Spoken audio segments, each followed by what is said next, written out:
You're a peacock, and you've got to you Gotta let me fly.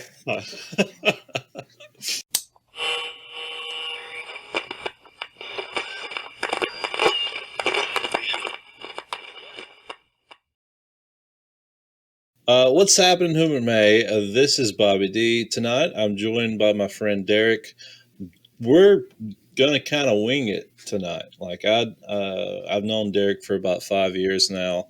I don't have a guest lined up this week, and I was like, "Hey, man, do you want to come on and talk about things that we talk about on lunch break?" I mean, which oftentimes that's some pretty bizarre topics. And I really wished a lot of the times that there was a microphone. It was being recorded. We should just add one in there. I'm not so sure that's legal. Actually, I think it's not illegal for you to film someone without their knowledge, but I think you can record audio without. Yeah, we don't need video. We just need to hear it. I don't want to watch you. Now that would be weird. Yeah. So one place that I wanted us to go and trek towards is what's going on with your church, and I was hoping maybe you would talk a little bit about the growth that you guys have seen since you started going there, and what the mission of the church is, and what their purpose in the community is. Is it because ultimately, man, a lot of my distrust in the church is founded on finances, and your church is doing pretty good for itself in regard to that. But if that is being funneled back into the community, I'm okay with that. I've been to one church in 33 years on this planet, and I was raised in church that actually did that. So I was hoping maybe you could speak on what they're doing for.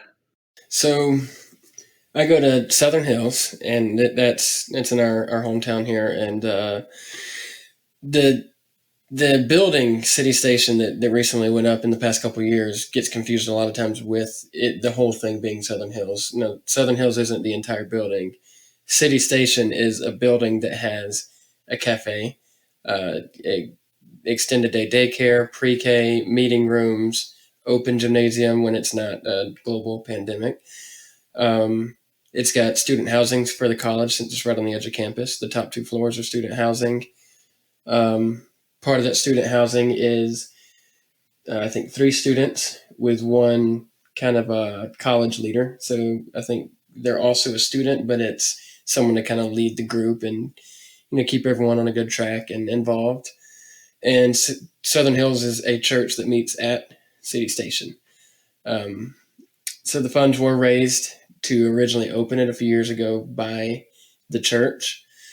There was a local contractor, Ray Lynn, that did it all up. So it was all done locally as far as I know. And yeah, the mission of the church itself is make disciples who make disciples. And that's just kind of get into the word and learn as much as you can so that you can then pass that on to others. And one of our biggest things is just love your neighbor, love your community. And one of the biggest ways our church tries to show that love to the community and show love to, your brother and sister and neighbor is by helping them, by giving back to that community. And for instance, every Thanksgiving, our church, and this was even when we were on the chicken farm in the older building down the road from where we work, actually. Even then, it was a community offering. It's called the Thanksgiving offering, and that gets divvied up. Yes, some goes into the church, as in tithes and offerings, and they help maintain and stuff like that, and keep it running. But then there's a percentage that goes I think it was either 4 or 5 different charities and local organizations that offering went to, that equated to, if I'm not mistaken, I can't remember the numbers on it, but it was a significant amount that would help each of those organizations. Because, I mean, pre-COVID, I think between 3 services on Sunday and 1 on Thursday, there's about 1,500, I think, back then coming in, 13 to 1,500, something like that. So that adds up, and the Thanksgiving offering is taken up, is open for several weeks at a time. So it's not just one week where everyone. That is like there's a big race to the finish, and we have a goal in mind each year, but it's just guaranteed. No matter how much is raised, you've got a certain percentage, say 5% of this, 5% to this, 5% to this, 5% to this, and so on. So it does go back into the community, and that's a big piece of Southern Hills, is feeding back into the community and giving back. Well, you touched on something that is on the minds of a lot of people right now, and that's the fact that COVID-19 has rocked just about every corner of our lives, and there's a lot of people, there's a lot of churches that I fear aren't going to bounce back to what they may have been prior. You know what I mean? Like, just because I don't go to a church doesn't mean that I don't see a value in them. For sure, they serve a social gathering location for people, and that's good. Community is good for people, for people's psychological health, and I hate to see those places. Do you think that that Southern Hills is gonna come through strong, as strong as they were pre-COVID? Actually, I do. I mean, I was I was skeptical, like you were saying before. I mean, a lot of people moved to the virtual service. A lot of people kind of went to that, YouTube streaming or on some AM stations, things like that. So, or even drive-in for some of the smaller ones. So, I see that. I think this has kind of helped churches that didn't already do streaming, has gotten them into that to be able to keep their people in their community involved and keep reaching them. It's helped them to kind of kickstart that, and I think that's one of the things. I mean, I've asked people on and off, like, what do you think's going to stay after all this? When everything's gone, COVID's in the history books, what still remains from all this? And I think that's one of the things is there's going to be a lot more virtual opportunities with schools, with churches, and all that than there was before. But we have actually, there was a time where obviously we couldn't meet in person, and then slowly it grew to now we can meet with this many people, and now this many, but you have to be 6 feet apart, and this many, but you have to be 4 feet apart. Anytime I'm at the church 3 days a week usually, and every time I'm serving there, I've got to wear a mask. So there's still those socially distancing things going on, but we've actually, the past 2 Sundays, which was even more surprising this past weekend on a holiday weekend, was the most we've had since this all started. And that's, I want to say, what did they say, about 25% of what we were having before, we're back to now, still socially distancing and having to RSVP, and you can only fit so many. So we've hit capacity, I think, once or twice. And then the same for Wednesday nights. We have youth, middle and high schoolers, and we've maxed out, I think, the last 2 weeks for the high schoolers. So it's good to, I think everyone's yearning for that community and be back in person, especially at the beginning when everyone was locked up for 2 or 3 months straight. Everyone just wanted to get out somewhere. So this was just a place for them to come. Well, also, I think that there's something to be said for the fact that um, that though the virtual services are a good thing for people who are have limited mobility and things like that. I'm not downing it. What I will say is I don't think that it is a. I don't think it's a substitute. I don't think it's a substitute for anything. Absolutely. Um, not just church, but uh, anytime I could go see a live comedy show or a live concert, I enjoy that way better than watching a live concert via the internet or uh, television. I I think that is what's feeding your capacities that are being hit. Um, I also think that there's something to be said for the population of the church growing more in times of stress. So when we're in the nation is in peril or distress, then the people will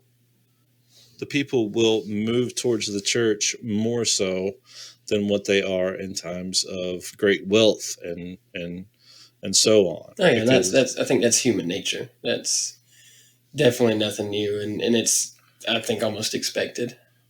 I mean, there's parts in the Bible that talk about the same thing, like don't go somewhere when you need it, you know. But that's, like I said, that's human nature of when these kind of things happen. You know what to expect in certain areas, and this is definitely one of them. I think I would say, from my feeling and going around, as much as I am and am able to, that mhm, we're on the downturn. It feels like, of what? of it, as far as the mass panic, and I can't get toilet paper and I can't get meat to eat, and, those kind of things. The panic and the running somewhere for support and for the feeling of safety and community. So I think, yeah, you're right. As far as some growth is, almost some swelling expected, over the Right. top of from this, that'll then swell back down, come back down a little bit. And so I think if that's the case, we'll, next few weeks you'd start seeing that. But I think this year has kind of desensitized us all a little bit. I mean, I've been getting calls all week long from people in uh, Louisiana and the Mississippi area uh, from the destruction of the Hurricane Laura, I believe, mm-hmm. and now the West Coast is on fire. Like it's not that it's funny. That's not what I mean. It's just it's been that kind of years. What can you do but laugh at it, because it's like, what's next? And Right. I get what you're saying. Like, that's, you're feeling like, well, okay, it's just something else. It's last year a Category 4 hurricane hits the coast like that, and it's like top news. But you've seen so much top news in the past 8 months that it's like, okay, what next? I mean, so this year, on top of the past 2 years in the Midwest, they've dealt with extreme flooding, situations where crops were rotting in the fields because they were oversaturated with rain, and now this year it seems to be on everyone's mind and everyone's projection that we might be entering an early winter, which uh, that is going to have an extreme effect on our food supply and from the crops in the Midwest. They're already experiencing way lower temperatures than typically experienced during this time of the year, and I don't know that I think scarcity is going to rear its head in that way again. I don't think we're out of the woods yet. That's just my personal opinion. I think everyone may also be tired of being scared and tired of being beat down by what we've seen go on this year. Oh yeah. Uh, I just, I mean, that's the way I got. It was about a month. It took me about a month to settle down. When nothing really changed from my work life, really, with the exception of everyone being gone. You Like, worked in a ghost town. yeah, me and my team, we're there at the office by ourselves. We do the type of labor that uh, can't really be done remotely out of our department. I bet you got a And lot more done though with no distractions and people running at you. oh, absolutely. And we also didn't have to fly around the country fixing problems left and right. So that was a positive thing. But um, when we started to come into the office and there was no one there, I was a little frightened. No kidding. Um, and to boot, I'm there. We're there in the office every day alone. And then as soon as as soon as you got off of work every day at 5 o'clock, you got a notification on your phone that the president's going live with another update. The COVID task force is going to tell you how this is going down. So you were I was constantly being inundated with uh, the the result of this virus, and I got to tell you, that was difficult to deal with in the first couple of months. My anxiety was an everyday kind of event that I had to be like, all right, calm down. Especially hearing everything that was being force fed to not just myself but the rest of the country and the rest of the world in regard to this whole thing. And I eventually, not that the threat went away, but eventually I was just like, all right, I'm not listening anymore. I'm putting it away. Well, it becomes the phrase we've heard a million times, the new normal. So it's like, okay, I get it. It's going up. Tell me when it's leveled. Tell me what I need to do in the meantime. But at some point, the bad news is just more bad news. Right. So we don't have masks. We do have masks. All right. That's good. Do we have toilet paper? Yeah. Okay. Cool. It was the constant back and forth of, oh, we've got hope. No, we don't. Uh, that whole thing. It was, and I think that hasn't gone away for a lot of people. There's a lot of people out there that have have been experiencing that level of daily anxiety since this whole thing popped off. As soon as the NBA canceled their season, Oof. that was the shift. That was the shift, and that's when the country. When the country just. I vividly remember it was the one guy, I forget his name, going into the press conference after a game, sarcastically, like rubbing his hand all across all the mics at the press conference, and like 2 days later he tests positive, and like as soon as that happened, it was like NBA says, "Oh, we can't handle this, shut down," and as soon as they did, it was like you said, it was a domino effect. And when things start shutting down, then it gets real. So it went from, "Oh, I'm quarantined." Okay, so this is a new level of real, and then the world starts, sports shut down, and then businesses shut down, and it's like a new level every week. Right. But man, I put it away. Like, no, I'm not buying into your stuff. I can cook at the house. I'm fine with being at home. I'm fine with it, but I'm not going to be scared of it anymore. I was but there's people. That's what I'm saying. That there's people out there that have been scared and have been frightened and have had anxiety every day since this. And I feel so sorry for those folks. Um, man, that's uh, and there's nothing that I could do or say. Anxiety doesn't work that way. There's nothing that anyone could do or say to make those people feel better. They're they're they're just going to be in that state of mind until uh, something gives. The levee breaks. I mean, Yeah, and I feel helpless with it too, because I mean I've got a couple friends who are the same way, and I can't relate. Like I don't struggle with anxiety, so it's not like I can kind of be empathetic. I can be sympathetic. I'm sorry for you, buddy, but and be there to listen. But I can't do anything to help you out. I don't know where you're coming from with it. And I just feel condescending trying to give someone advice when I've never experienced it myself. I can't tell you in my term, oh, pray about it. Like that doesn't help you right now. Like it sounds good to the person saying it, but it doesn't do you any good at the moment. It doesn't make you feel any better. So I'm with you. I feel for anyone that's struggling with that. And this has not been a good year for those people. The threat of that is you saying as a human being that I have the answers, and ultimately, that's part of a lot of people's doubt in the church, and that's part of my doubt in the church.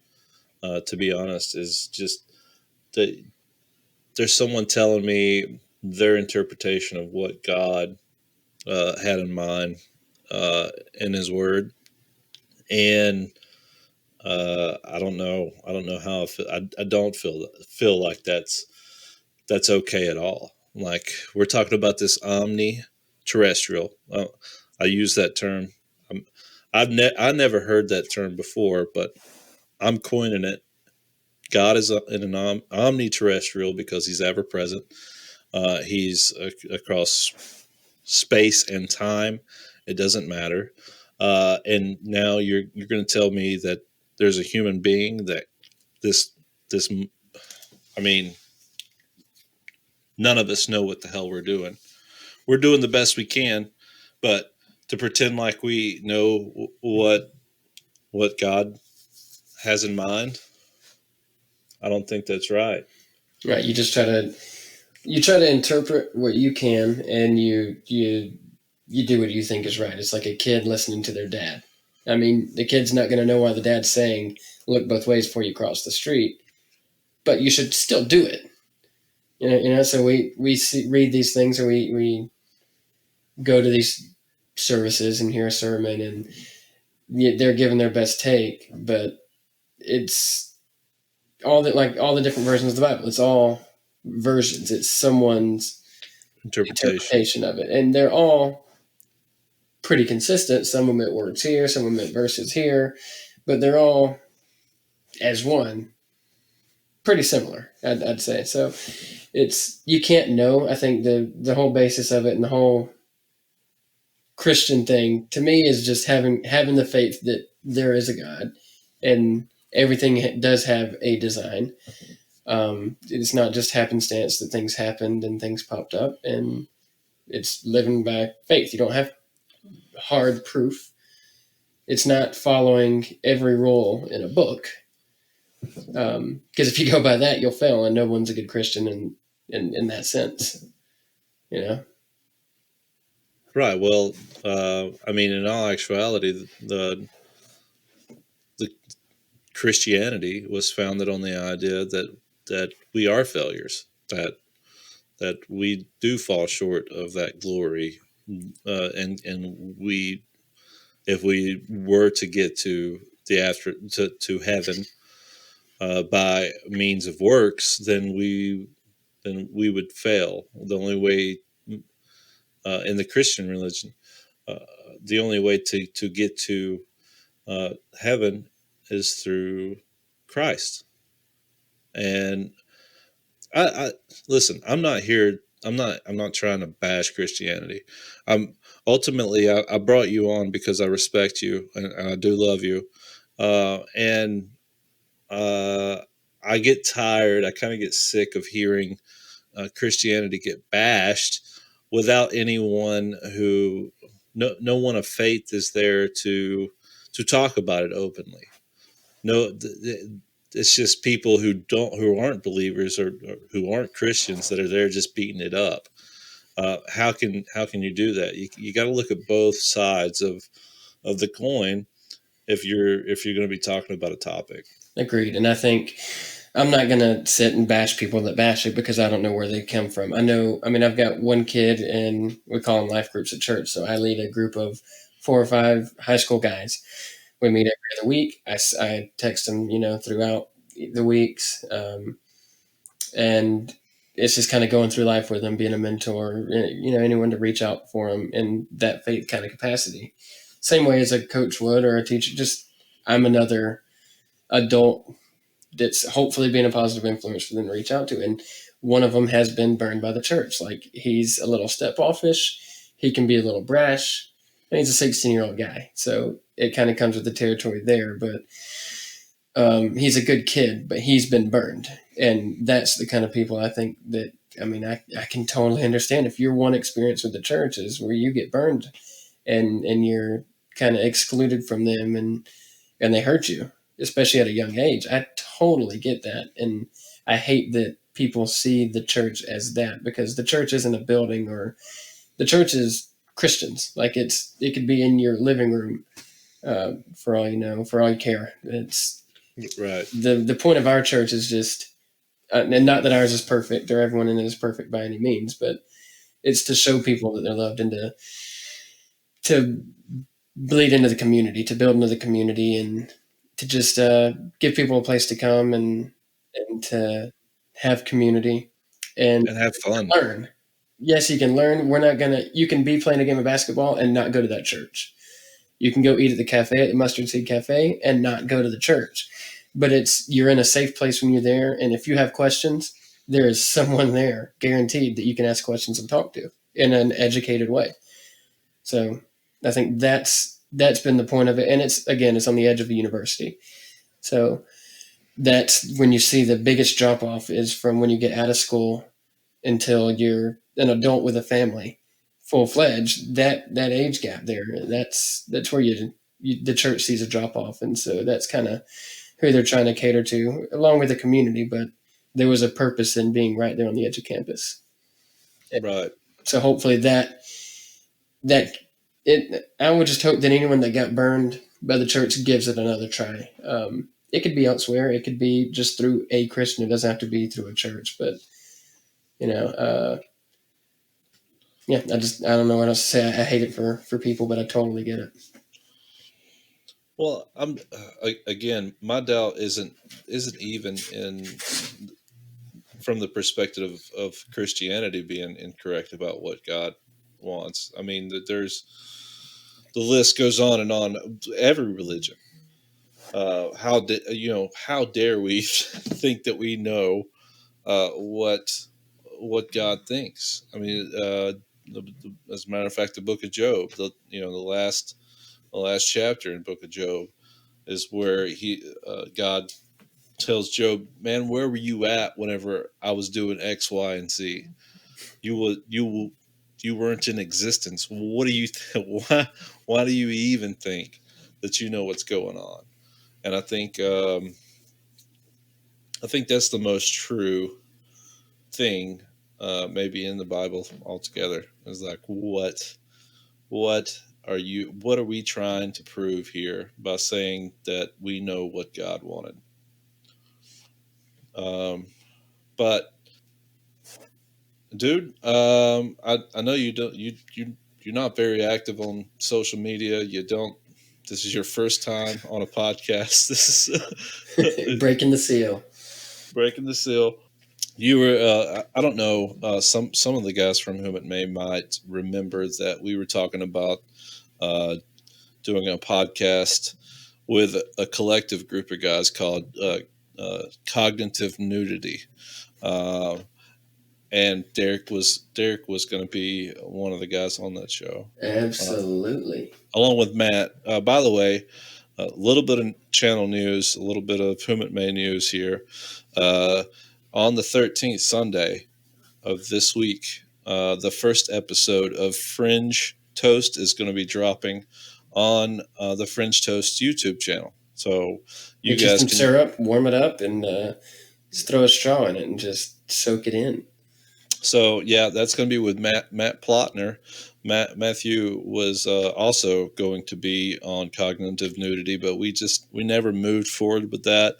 I don't think we couldn't channel our enthusiasm. Well, every single person on that was intended to be on that show has an extraordinary amount of enthusiasm about everyday things, but then channeling that enthusiasm into a creation sometimes proves to be more more difficult, more of a task than you would expect from such a large group of smart individuals. You just got to But queue it up. I mean, yeah, that's the thing though. Like one person's got to be like, all right, here's everything we need. Let's just do it. Right. But it's difficult to be that one guy. You know what I mean? Once it's there, it's Then you just pick a day and you all get together and talk like we do at lunch. right. It's the backbone, putting the backbone together. It's the infrastructure that has to be built, which you have done with this delightful podcast of your own. Oh well, thanks, man. Absolutely. That's I appreciate it. Do you listen on a regular basis? I have started. Oh, I'm new. You're breaking the seal. Right on. All right. Well, yeah, I've been doing this on and off since 2015. But I did take a 3-year hiatus, so I suppose 2 years is the only thing I can really claim. But we're back in the saddle and we're making content. I think this is week 8, so we're into 2 months of making weekly videos that drop every Sunday at 1:30 p.m. Eastern time. They premiere on YouTube. They premiere on Facebook at the exact same time. So whatever platform you might be listening to this from, you could go ahead and bet that there's going to be a group of people waiting in the chat and talking in the chat together about what they're going to hear. Do you have anything that you want to promote? Maybe Southern Hills is working on something, a benefit or anything like that. Maybe you. I don't. I don't know. This is typically this is where I would say, hey, drop your Twitter account and all the sock meds, all the medias. Right. Go ahead and plug anything that you want to plug. I would just say 2 things. For one, my gym is putting together I don't know if you've ever done a ruck. It's pretty much you march around with weight. Putting that together for the day after Thanksgiving along the Greenbelt, and it'll be to bring awareness and raise funds for an organization that fights against sex trafficking, which is a big deal. It goes on a lot more than you realize. That's freaking awesome, man. So we're hoping to make a big deal out of it, get churches, schools, everything involved, the news. And so they've got big goals, and I just want to do my part to kind of build that up, and it'd be cool for that to be a success, especially in our area. Well, you share the link, and I would definitely post that in the description box of this video down below. Yeah, it's still in progress building, but I was told about it early this week, so I'm trying to go ahead and get info out, and then I can give more details as it comes. But just be aware, it'll be coming out. It'll be on the Carrollton Greenbelt the day after Thanksgiving that morning. And it'll be benefiting a local charity. I forgot the name of it offhand, but it is based, I believe, in this area. So that, and just be nice to everybody. Life's rough, but be kind. So it would be really cool if you would write up something to go on the website, and I can post any information. Or at least a hot link to send people to somewhere where they can find more information about what you got going on there. Because that sounds like a really cool idea and a really cool project. And I really do hope that it's successful and as successful as it can be. Yeah, man. Thank you so much for being on the show. I got one more question for you. If you could go back and speak to your 16-year-old self, what advice would you give that young lad? Do more. Don't be afraid of what anybody thinks or of how you're going to look doing something. Just have fun and enjoy life. And I did find the organization will be raising funds for, and I will write something up for you, but it's called Rescuing Hope. Rescuing Hope. That is the organization. All right. Well, that's it, guys. You guys are Whomitmay. My name is Bobby D. We are concerned. This has been Letting It Be. Go ahead and hit that like button, hit that subscribe button if you haven't already, and leave a comment. Do that. That'll be good. Anyway, you guys take it easy. That's it. I love you all.